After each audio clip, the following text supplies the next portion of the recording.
My name's Rob Ozan. I'm the president of the Vintage Sports Car Club. Its main purpose is to preserve the history of motor racing in Western Australia. On October the 15th, we are planning to be involved in the Entwined in the Valley event.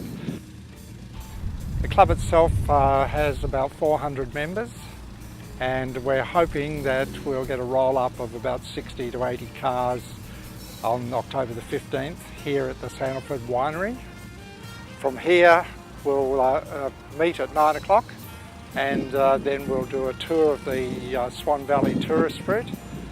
Then we'll come back here, spend a couple of hours, have a picnic lunch and some coffees, much needed coffees by that stage, and then adjourn to our clubhouse where we'll have afternoon tea with music and a little bit of conviviality, telling tall stories about the day.